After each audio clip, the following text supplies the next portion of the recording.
Hello, everybody. Thank you for letting me come into your living room today and tell you a scary, spooky story. This is a real story. You see, it's called Alone in the Woods, and it's about a cabin that I have way out in the woods. My dad and my uncle bought the cabin when I was 12 years old, so it was a long time ago. And back then, there was just nobody around. And when you're out in the woods and there's nobody around, that in itself can be kind of scary, right? So when we were younger, my dad and my mom used to take us up, and one trip, my dad, my brother, my two sisters, and I, and my mom, we all went up, and it was pretty cool. My dad's showing us how to make a campfire and stuff, and we're doing the whole camping thing. It was a lot of fun. And that night, it was dark, and after some scary stories around the campfire, whatever, we went to bed. And then all of a sudden we start hearing this noisy grinding against the side of the cabin. It's like grind, grind, grind. It's like, holy smoke, what's going on? I thought maybe a demon was trying to get into the house or something. And my sisters were all freaked out. They're all, Dad, Dad. Well, he says, Michael, get the gun. Michael, my brother. My dad says, I got the flashlight. And so my brother gets the gun, my dad gets the flashlight, and they walk out the door. As soon as they walk out the door, the grinding stopped. And I was thinking to myself, well, what's going on? Is this demon going to pounce on them now? And all of a sudden, my dad goes, there he goes, there he goes. And so they they run down the stairs, and all we see, we're looking out the windows, my sisters and I, we're looking out the window, and all we see is the flashlight going through the brush and over the knoll. I mean, all we could see was the light. We couldn't see anything else. And then there was nothing, no sound, no noise, nothing, until bang, bang. A few minutes later, we start to hear my dad and my brother talking, and they're kind of excited, and they're crashing back through the brush, and they come up the stairs, and plunks, they drop something on the deck of the cabin. And it turns out that the demon was a porcupine. It was all scared for nothing, really. The demon was a porcupine. It liked the varnish on the side of the cabin, so it was scraping it off with its teeth and making this horrendous grinding noise. And there was a hole in the side of the cabin underneath the deck, about 3 feet high and a foot and a half wide. It was just incredible the damage it was doing. So that was fine.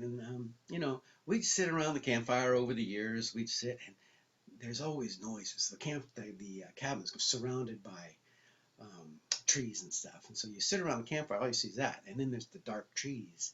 And so there's always these noises. And so bing, all these flashlights would go on, and they're looking everywhere for the noise, see what it is.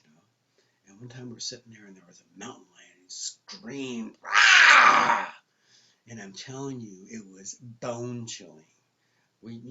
That's what they do, when mountain lions out hunting. Just before they pounce, they'll scream like that, and it freezes their prey, and then they pounce on them and get them. So it was far out, but nevertheless, it was still bone chilling. So we're hearing all these noises and going, "Ay, ay." Is it a mountain lion? Is it a rabid porcupine? What could it be? Most of the time, it's just leaves and stuff falling in the trees. No big deal. But it's still scary. You're out there and it's scary. So other times we'd go up, we'd find that the house or that the cabin had been broken into. Someone had stole all our stuff one time, our stove, our refrigerator, everything. They took everything but the four walls. And another time we went in there, and a vagrant had gotten in there, and he clipped his beard off over the wash basin. So all his beard hairs were in the wash basin. It was just so gross. And he left a dirty, stinky shirt on the railing outside. And it's just creepy to know that while you're all alone out there, there's people wandering around, with malevolent thoughts in their minds. So that's a little unsettling too. Well, I finally grew up, and I had my own family, and I began to take them up there and tell them stories and so on and so forth. And there are times when I want my own space. I want to be alone. So I told my wife, I'm going up to the cabin. I'm just going by myself. And she's like, no, no, no, I don't want you to go up. I don't want you to go up. Well, I'm going up. They've been doing this for hundreds of years in America. I'm call it a pioneer spirit. So I drove up. Now to get there, you have to drive on these dirt roads through the forests, And then you go on another smaller dirt road, for about a mile, and then you go even a smaller driveway, about an eighth of a mile up to the cabin. Now that you wouldn't even see the driveway unless you know where it is. Okay, so anyway, I turn up the driveway and I'm going up, and all of a sudden there's a woman standing next to the driveway, staring at me. She's got gray blonde, scraggly hair, wire rimmed glasses. She's got a dress on that goes all the way to the ground, and she's just standing there with her hands at her sides, and she's just staring at me as I'm driving up on the driveway. I'm like, what the heck? Is this a witch? Or what is this? And so anyway, I stopped and where she was, and I said, hello. And she goes, hello. And I said, this is my driveway. Can I help you? And she said, oh, I'm looking for my dog. I live right over here on the other side there. And there's been rumors of a bear about, and I'm just afraid my dog's going to get eaten by a bear. And so I was looking for him. Oh, okay. Well, I'll keep an eye out for it. So have a nice day, and I'll see you later. So I drive up the driveway, and when I look in the rearview mirror, she's gone. I don't know where she went. I mean, she disappeared real quick. That was kind of strange. So I did have my dog with me, so we got out of the truck and unpacked and everything. I had this uneasy feeling that somebody was watching me the whole time, but the witch maybe, I don't know.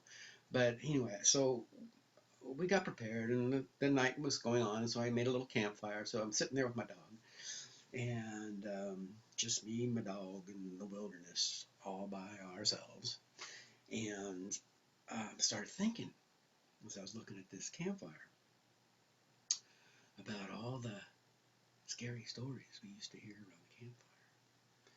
And one was about old Mean McKenzie's arm. Now, Mean McKenzie, he was a brutally mean man, and he was a logger up in that area. And what happened was there was a logging accident, and the tree fell and almost killed him and knocked him down, but it pinned his arm under the tree. And their only way to get to save his life was to cut his arm off and rush him to the hospital. Well, and that's what they did. No one ever saw Mean McKenzie ever again. And when they chopped up the tree, they didn't find his arm either. His arm had disappeared.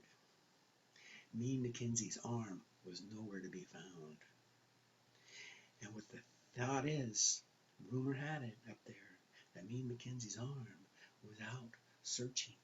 It didn't die. It was out searching for its body. He wanted the rest of its body. And it was a mean arm.